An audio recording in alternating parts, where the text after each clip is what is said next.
अगर आप किसी से पूछेंगे कि दुनिया में सबसे अच्छा फुटबॉलर कौन है, तो उसमें से कुछ लोग जवाब देंगे कि दुनिया में सबसे अच्छा फुटबॉलर है मेसी, और दूसरी तरफ कुछ लोग जवाब देंगे कि नहीं, दुनिया में सबसे अच्छा फुटबॉलर है रोनाल्डो। तो ये एक बहुत ही ज़्यादा कंट्रोवर्शियल टॉपिक है कि मेसी सबसे बेस्ट फुटबॉलर है या फिर रोनाल्डो।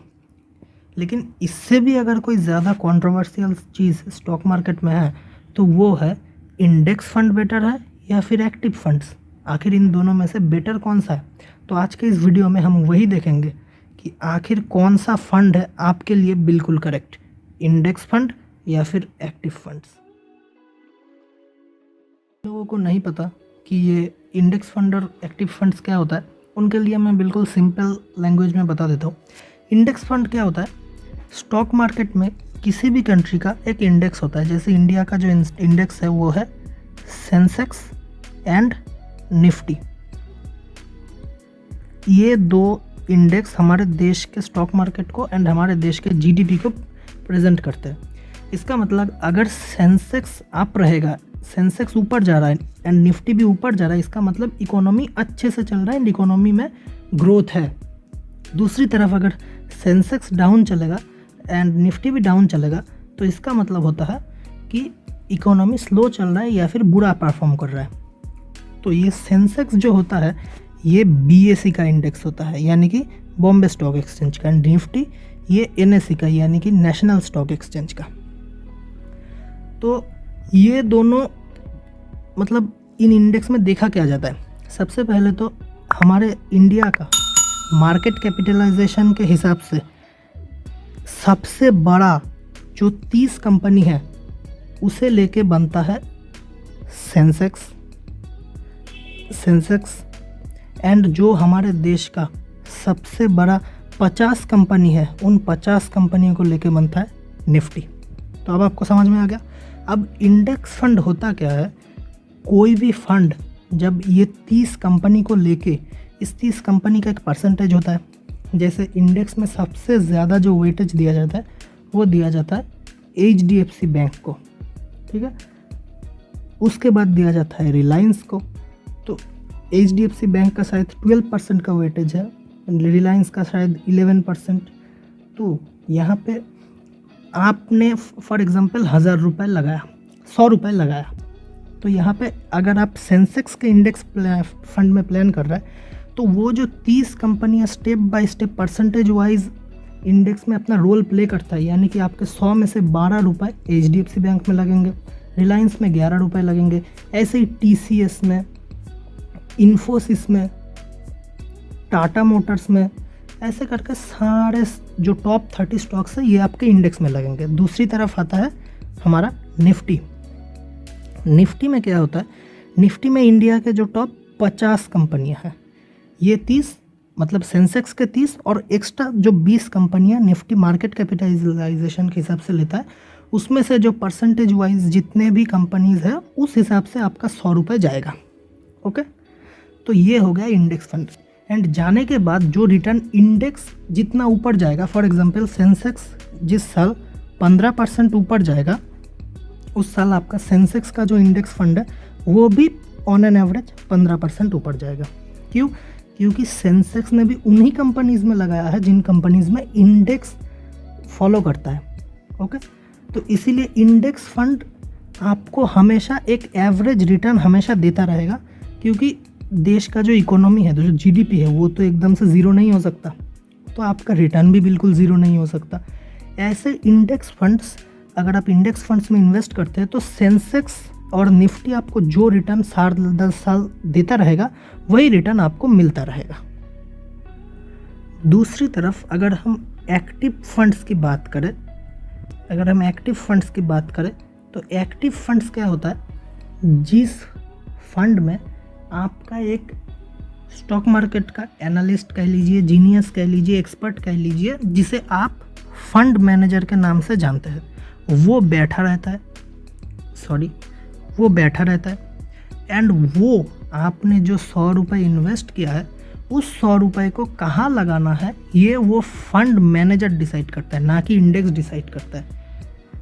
अगर वो एक लार्ज कैप इंडेक्स फंड है, इसका मतलब निफ्टी 50 के स्टॉक्स में ही सिर्फ इंडेक्स करेगा, इन्वेस्ट करेगा, तो उसे इंडेक्स का ये रूल मानने की कोई ज़रूरत नहीं कि HDFC बैंक में 12% पैसा ही लगाना पड़ेगा, रिलायंस में 11% पैसा ही लगाना पड़ेगा। नहीं, वो चाहे तो रिलायंस में 50% भी लगा सकता है, रिलायंस में 60% भी लगा सकता है, एंड वो चाहे तो HDFC में कोई पैसा लगा भी सकता है, नहीं भी लगा सकता है। कोई उसे पूछने वाला नहीं है कि आपने नहीं लगाया, क्यों नहीं लगाया, क्योंकि वो एक एक्टिव फंड है, वो कोई एक्टिव फंड नहीं है, इंडेक्स फंड नहीं है जो इंडेक्स को फॉलो करेगा। ओके, तो यहाँ पे क्योंकि एक फंड मैनेजर हमेशा बैठ के आपके पोर्टफोलियो को मैनेज कर रहा है, तो वो फंड मैनेजर ऑब्वियसली फ्री में काम तो करेगा नहीं, तो उसे कुछ पैसा देना पड़ेगा।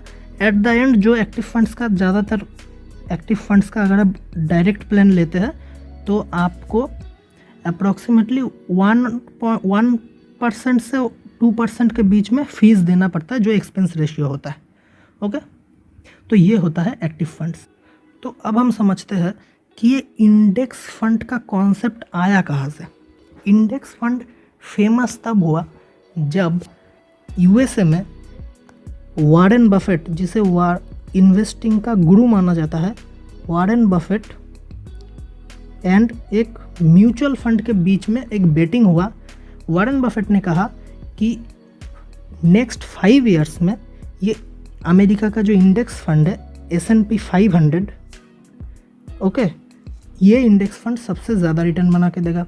दूसरी तरफ उस म्यूचुअल फंड ने बोला नहीं, हम अपनी तरह से रिसर्च करेंगे, रिसर्च करके हम अपने हिसाब से स्टॉक पिक करेंगे, एंड स्टॉक पिक करके हम ज़्यादा ग्रोइंग स्टॉक्स को ढूंढेंगे एंड S&P 500 के रिटर्न्स को बीट करेंगे। ओके, तो उसके बाद जब रिज़ल्ट आया तब देखा गया वॉरेन बफेट सही निकले एंड इंडेक्स फंड ने एक्टिव फंड्स को पछाड़ दिया, यानी कि इंडेक्स फंड ने एक्टिव फंड से ज़्यादा रिटर्न दे दिया। तो यहाँ पे पूरे दुनिया में ये बात फैल गया कि नहीं, इंडेक्स फंड तो हमेशा एक्टिव फंड से ज़्यादा का रिटर्न ही देता है, क्योंकि इंडेक्स फंड हमेशा कंट्री के GDP को रिप्रेजेंट करता है, तो वो कभी भी लूज़ कर ही नहीं सकता। तो यही काम इंडिया में ही हुआ। इंडिया में भी इंडेक्स फंड इस तरह से बहुत फेमस हो गया। लेकिन यहाँ पे हमें एक चीज़ समझना पड़ेगा कि वॉरेन बफेट ने वो चैलेंज लिया था USA में एंड हम हैं इंडिया में। अब आप में से ज़्यादातर लोग बोलेंगे कि इसमें फ़र्क क्या है। फ़र्क है क्योंकि ये USA एक डेवलप्ड नेशन है, यानी कि उसका जो ग्रोथ है वो ऑलरेडी हो चुका है। अब वो एक साइडवेज लाइन में या फिर थोड़ा बहुत अपसाइड में परफॉर्म करेगा। लेकिन इंडिया जो है वो एक ग्रोइंग इकोनॉमी है। ओके, यानी कि इंडिया का जो ग्रोथ है वो अभी जस्ट शुरू ही हुआ है एंड वो धीरे धीरे बहुत ऊपर तक जाएगा। तो अगर आप इस लेवल पे इंडेक्स को परफॉर्म कर, मतलब इंडेक्स में ही पैसा लगाएंगे, तो आप इंडेक्स को ही सिर्फ मौका देंगे कि आप इंडेक्स जितना परसेंटेज से बढ़ रहा है उतने परसेंटेज से आपका पैसा बढ़ेगा। लेकिन दूसरी तरफ अगर आप एक्टिव फंड्स को चूज़ करेंगे तो आप वहाँ पे फंड मैनेजर्स जो स्टॉक मार्केट के एक्सपर्ट्स हैं उन्हें ये मौका दे रहे हैं कि वो आपके लिए अंडर वैल्यूड या फिर जो फ्यूचर मल्टी बैगर स्टॉक्स है, जो ग्रोइंग स्टॉक्स है, उसे ढूंढे। क्योंकि आप खुद ही सोचिए, आज से 5 साल पहले, ठीक है, आज से 5 साल पहले आपको भूख लगता था तो आप क्या करते थे? आपको भूख लगता था, आप रेस्टोरेंट जाते थे। आप घर में खाना नहीं है, घर में बनाना नहीं है, किसी कोई बीमार है, कुछ भी हो, व्हाटएवर, आपको भूख लगता था, आप किसी रेस्टोरेंट में जाते थे, वहाँ पे जाके खाना खा के बिल पे करके चले आते थे। लेकिन पिछले 2-3 सालों में जब जोमेटो और स्विगी आया, ओके, जब जोमेटो और स्विगी आया तब आप क्या करते हैं? आपको भूख लगता है, आप जोमेटो में फ़ोन लगाते हैं, जोमेटो आपके घर पे खाना डिलीवरी करके चला जाता है। तो यहाँ पे एक सोचने वाली बात यह है कि इंडेक्स तो सिर्फ उन्हीं फंड्स को, उन्हीं कंपनीज़ को अपने अंदर शामिल करता है जो देश के सबसे बड़े कंपनीज़ में से होता है। वो छोटे कंपनीज़ को तो अपने अंदर शामिल नहीं करेगा। अब जोमेटो और स्विगी ये वैल्यूएशन के मामले में ना TCS को बीट कर पाएगा, ना रिलायंस को बीट कर पाएगा। मैं प्रेजेंट की बात कर रहा हूँ, फ्यूचर में कुछ भी हो सकता है। तो यहाँ पे TCS और रिलायंस का जो ग्रोथ है, क्या उसके ग्रोथ जोमेटो से ज़्यादा होंगे या कम होंगे? ऑब्वियसली कम होंगे, क्योंकि जोमेटो अभी एक छोटे स्टेज में है। जोमेटो मान लेते हैं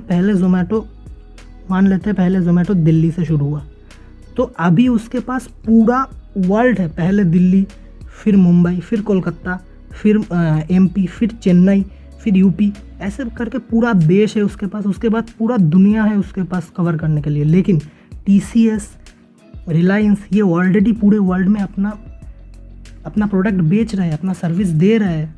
तो इनके पास वो स्केल ऑफ ग्रो नहीं है, ग्रोइंग स्केल वो नहीं है जो जितना ये जोमेटो के पास है, स्विगी के पास है। तो अगर आप जोमेटो स्विगी में, अगर आप इन्फो एज में इन्वेस्ट करते हैं, जिनके पास जोमेटो एंड स्विगी का शेयर है, तो आप सोच लीजिए फिर क्या हुआ। उसके बाद आप खुद सोचिए, आपको जब जॉब करना था आप क्या करते थे? आप कंपनी टू कंपनी जाके घूमते थे, पेपर में पढ़ते थे, आपको जॉब मिलता था, आपके पसंद का जॉब मिलता था, फिर आप जाते थे। लेकिन अब क्या हुआ? अब आ गया है Naukri.com। पता नहीं मैंने स्पेलिंग ठीक लिखा भी है या फिर नहीं, एडजस्ट कर लेना थोड़ा। तो Naukri.com ने क्या किया? इस पूरे कंपटीशन को ही ख़त्म कर दिया। वहाँ पे लिखा हुआ है मुझे ये काम चाहिए, ये सैलरी, अगर आपको पसंद है आप अप्लाई कीजिए, नहीं तो नहीं कीजिए। आपका टाइम भी बच रहा है, आपको जाके इंटरव्यू, आपका एफर्ट भी बच रहा है। तो ऐसे करके इंडिया एक ग्रोइंग नेशन है। यहाँ पे एक्टिव फंड्स आपको बहुत ही अच्छे तरीके से एक अच्छा रिटर्न, मल्टीबैगर रिटर्न दे सकते हैं। तो जैसा कि मैंने बताया, आप लोगों को भी लग रहा होगा कि एक्टिव फंड्स तो बहुत ही अच्छे हैं और ये इंडेक्स फंड तो बिल्कुल भी बेकार है। ऐसा बिल्कुल भी नहीं है। सच बात तो ये है कि अगर आप इंडिया का एक स्टैटिस्टिक्स देखेंगे तो 90% जो एक्टिव फंड्स है वो इंडेक्स को बीट ही नहीं कर पाते। वो हमेशा इंडेक्स से कम रिटर्न लाता है। लेकिन बाकी जो 10% इंडेक्स फंड है वो इंडेक्स को बहुत ही अच्छी तरीके से डिफीट कर पाता है। यानी कि अगर इंडेक्स ऑन एन एवरेज हम जानते हैं 15 to 16% का एनुअलाइज रिटर्न देता है, वहाँ पे एक अच्छा एक्टिव फंड आपको सालाना 23 to 26% का भी एनुअलाइज रिटर्न दे सकता है। तो आप खुद ही सोचिए कि ये 15 to 16% रिटर्न लेने के लिए 10% का एक्सपेंस रेशियो देंगे, या फिर 23 to 26% का रिटर्न कमाने के लिए आप 1 to 2% का एक्सपेंस रेशियो भी दे सकते हैं। अगर यहाँ पे 2% भी देंगे तब भी तो आपके पास 24% बच रहा है। यहाँ से आपको 8% का रिटर्न तो ज़्यादा मिल रहा है। और आपको तो पता ही होगा कि लॉन्ग टर्म में कंपाउंडिंग में 1% कितना मैटर करता है। अगर आपको नहीं पता तो मैं आपको बताता हूँ। अगर वॉरेन बफेट आज 21% की जगह सिर्फ 20% रिटर्न कमाते ना, तो उनका वेल्थ आज $108 बिलियन नहीं होता, उनका वेल्थ आज होता $56 बिलियन। इतना बड़ा फ़र्क आता है। और ये अगर 21% की जगह +1% होकर 22% का रिटर्न आता ना, तो वॉरेन बफेट का वेल्थ आज 108 नहीं 256 बिलियन हो जाता। इतना बड़ा फ़र्क आता है 1% में। तो मैं तो आपको यही सजेस्ट करूंगा कि अगर आप रिस्क ले सकते हैं, अगर आप अपने अर्ली 20s या 30s में हैं, तो आप रिस्क लीजिए थोड़ा बहुत। अपने पोर्टफोलियो का 5 to 10% एक्टिव फंड्स में लगाइए, क्योंकि एक्टिव फंड्स आपको मल्टी बैगर ढूंढने का मौका दे रहा है। आपको लॉटरी चाहिए, अब लॉटरी का टिकट ही नहीं लेंगे, ऐसा तो नहीं होता ना। तो अगर आपको जानना है कि ये एक्टिव फंड्स चूज़ कैसे करता है, एक्टिव फंड्स कैसे आप समझेंगे ये एक्टिव फंड आपको बहुत ही अच्छा इंडेक्स को बीट करके अच्छा रिटर्न दे पाएगा। तो अगर आपको ये बात जानना है तो ये लेफ्ट वाला वीडियो देखिए। एंड अगर आपको जानना है कि कौन सा एक्टिव फंड ऑलरेडी इंडेक्स को बीट करता हुआ बहुत अच्छा सा रिटर्न दे रहा है, तो ये राइट वाला वीडियो देखिए। तब तक के लिए थैंक्स फॉर वॉचिंग।